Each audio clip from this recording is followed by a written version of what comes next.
The title is Swinging in Between, Ambivalent Gender Roles in Shirley Lim's Sister Swing. Shirley Lim's second novel, Sister Swing, was based on a much anthologized short story entitled Mr. Tang's Girls that won second prize in the 1982 Asia Week short story competition.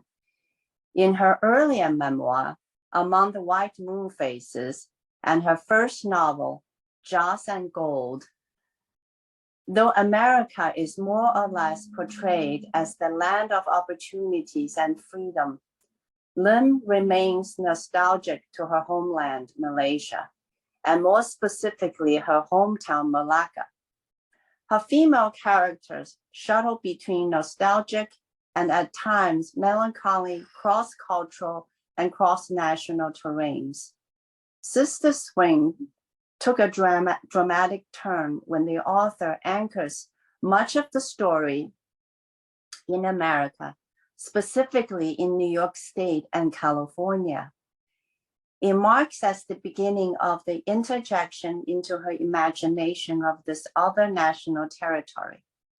As Lim put it in an interview, instead of reminiscing about the past and mourning the loss of homelands due to her character's immigration to the United States, Lim's three sisters in Sister Swing engaged themselves in their self-emancipation of the patriarchal shackles from both Malaysia and the United States, and occupied themselves in the integration into the United States. Lim skillfully positions the novel between the East and the West, represented by Malaysia and the United States, and the East and West coasts of the United States.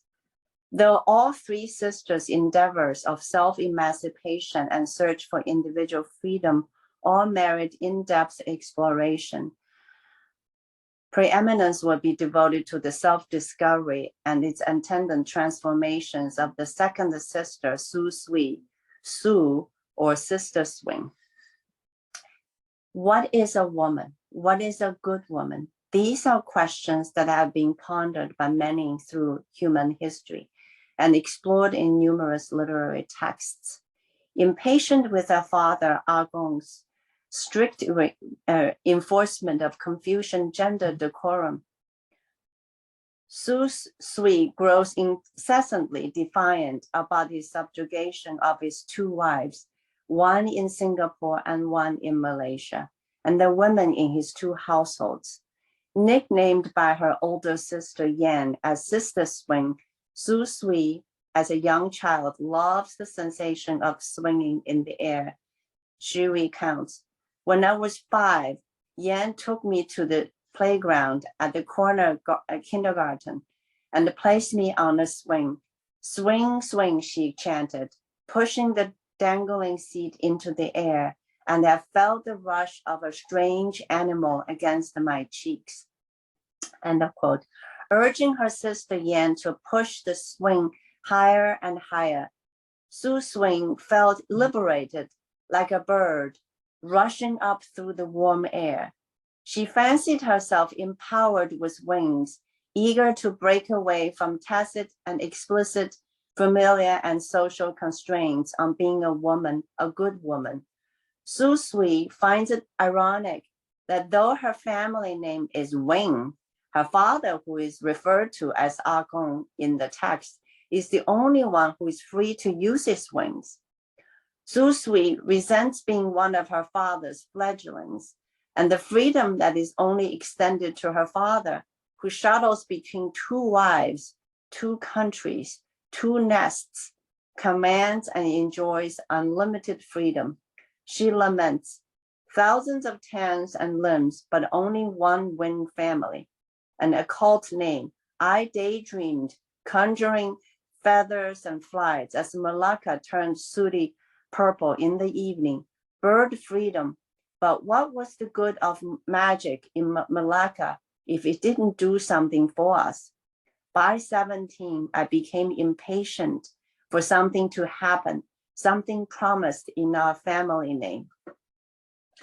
Knowing her father, Despite the Western cultural influences and ideologies, Su Sui follows her sister Yan's lead and adopts English as a secret weapon and as a source of solace. She joyfully and maliciously states, "Because of Yan's early teaching, I grew to believe English words were a form of magic.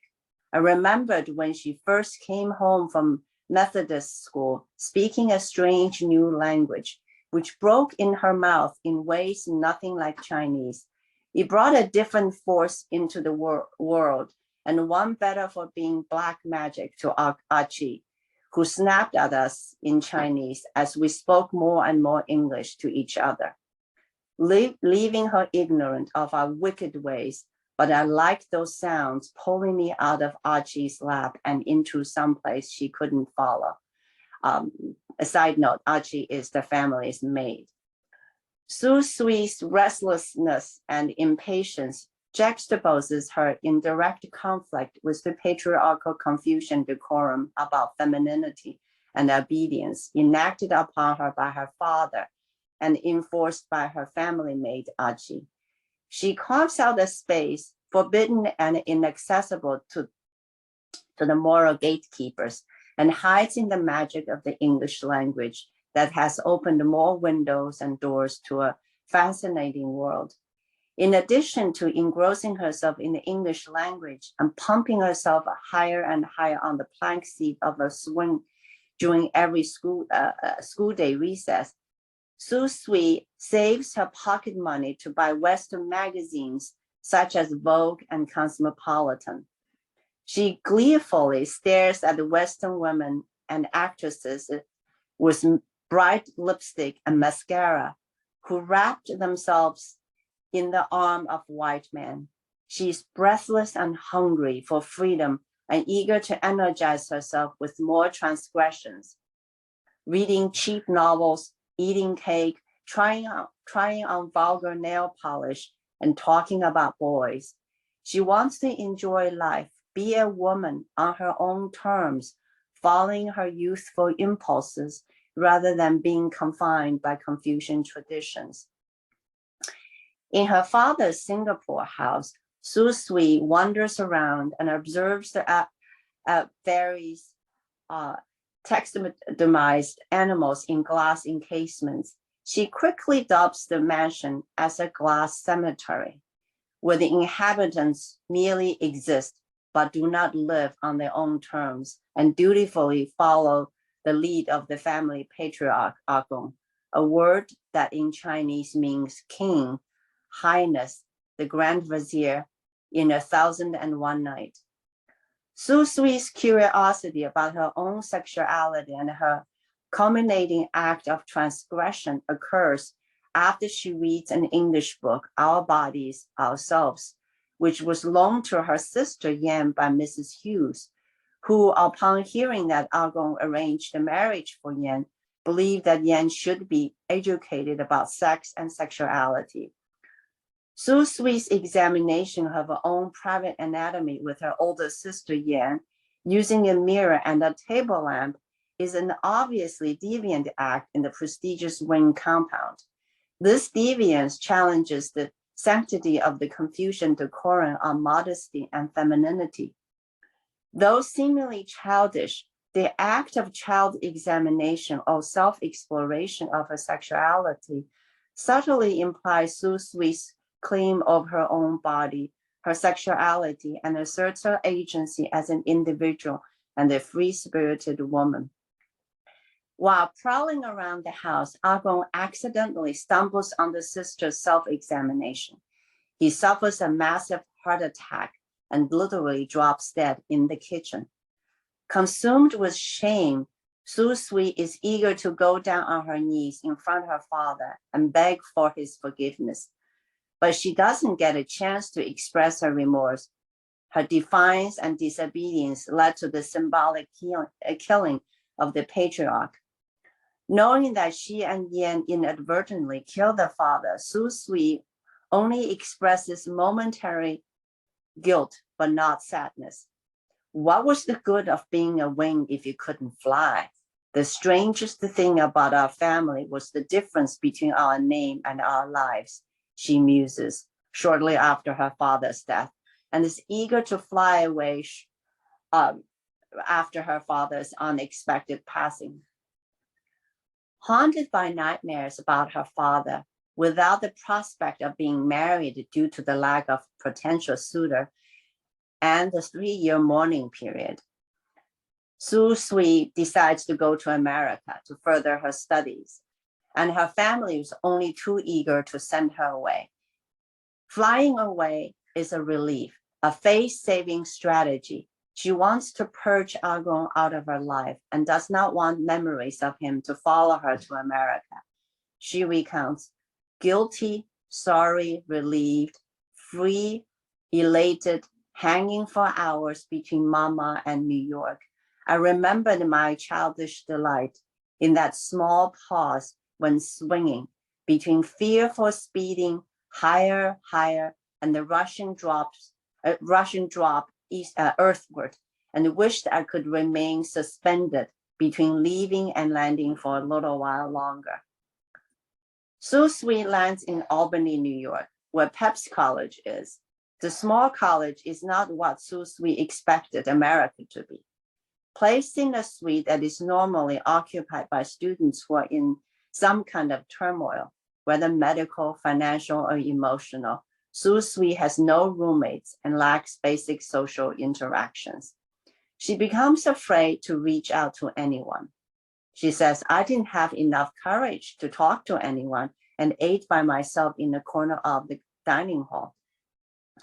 Her loneliness pushes her into the arms of Professor Lopez, who is much older than she is and is married. This relationship, transgressive on so many levels, reproduces the relationship Su Sui had with her father, whose presence is still felt everywhere, even when she is thousands of miles away.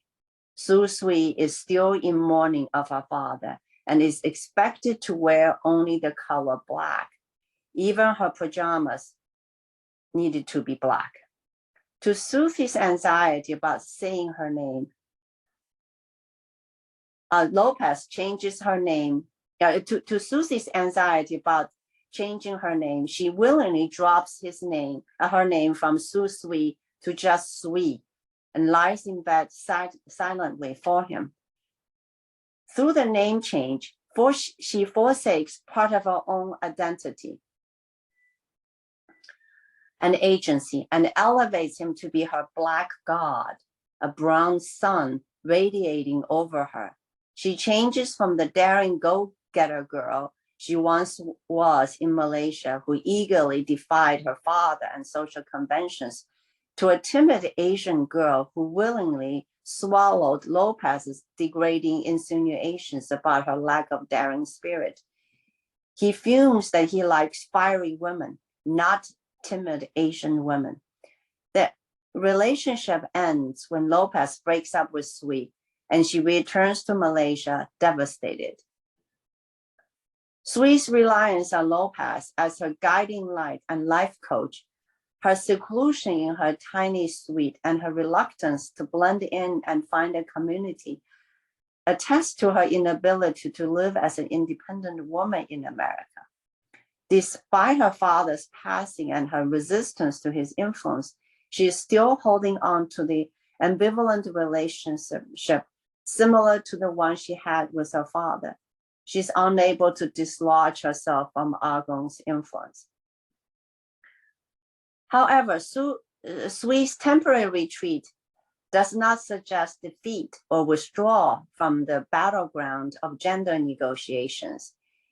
Instead, as Elisabetta Marino notes, flight, mobility, and ability to swing backward and forward becomes the most effective strategies devised by women to work their way out of the patriarchal trap, end of quote.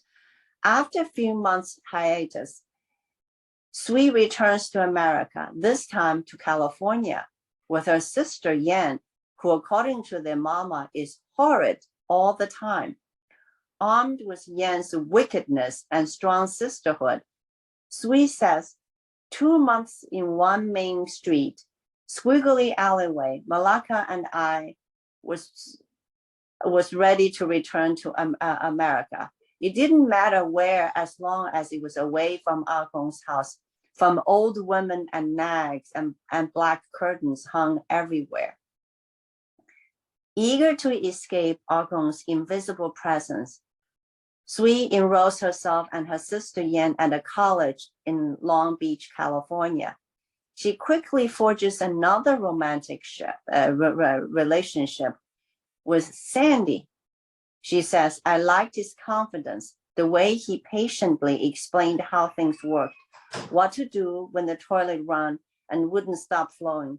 He had an intelligence I hadn't seen among the boys in Malacca, a comfort in and understanding of the material world, space, dimension, size, shape, heft, scale, direction, and proportion, an exactness that seemed to discriminate carefully yet elegantly, and calmed my anxiety about being in a place so new and really so raw, so clearly unfinished as Long Beach.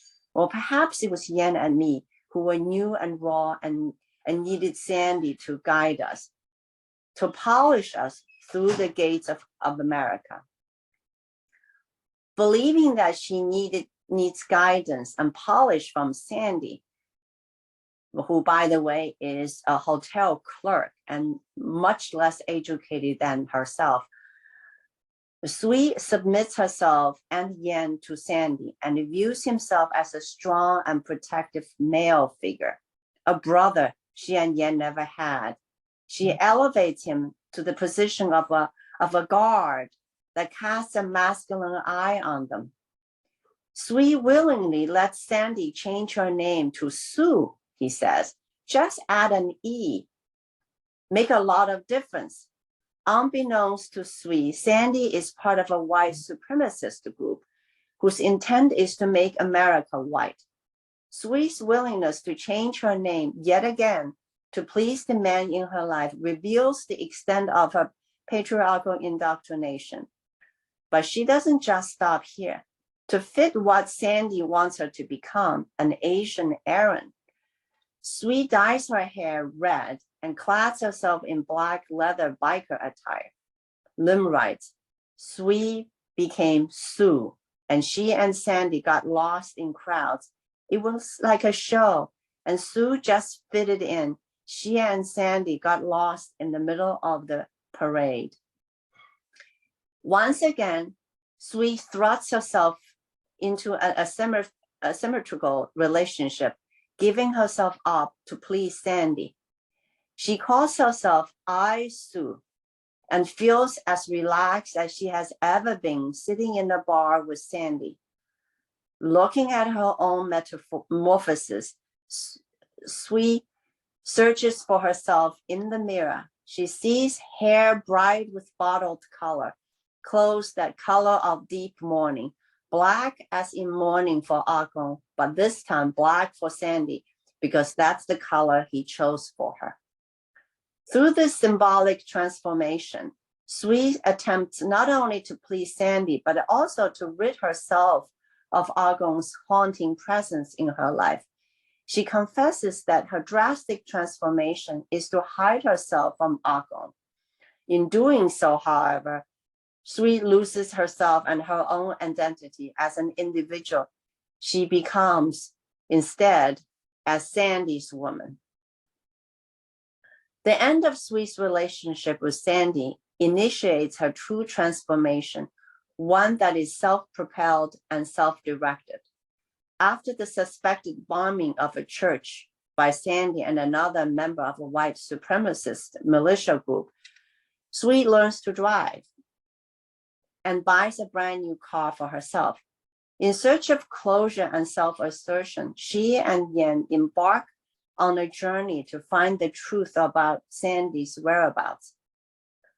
Sui narrates, but with the coup, my life was now in my hands, in my grip of the steering wheel, my pressure on the gas pedal, the quick turn of my foot to the brakes.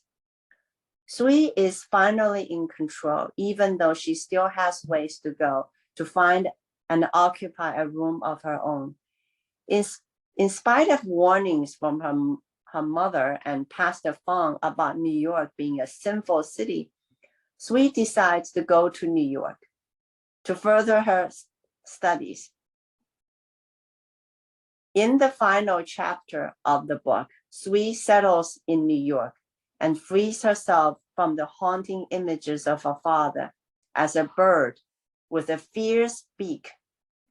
Instead, he appears as a lonely pigeon in the cold that eventually flies away. She says, no longer afraid, I wanted to get him into my shelter. Sui settles in New York, which in itself was a defiant act because of previous warnings from her father and Pastor Fong, and has become a New Yorker with strong wings than he ever sprouted. He here refers to her father. Sui has finally began to live on her own terms, no longer afraid to be called a bad woman, eager to embrace life by herself. Sui's departure for America to further her studies, a symbolic act of escape, liberation, rebelling, and self-assertion, took the readers on her whirlwind, a journey of finding peace within herself, finding out about the meaning of being a woman, and carving out a space where she can call home. Sister Swing is a product of our cultural traditions. Her ability to swing back and forth between Malaysia and the United States, California and New York are life-saving and life-sustaining strategies to remove herself out of the entanglements of the patriarchy from both Malaysia and the United States. This is the end of my talk. Thank you for listening, everyone.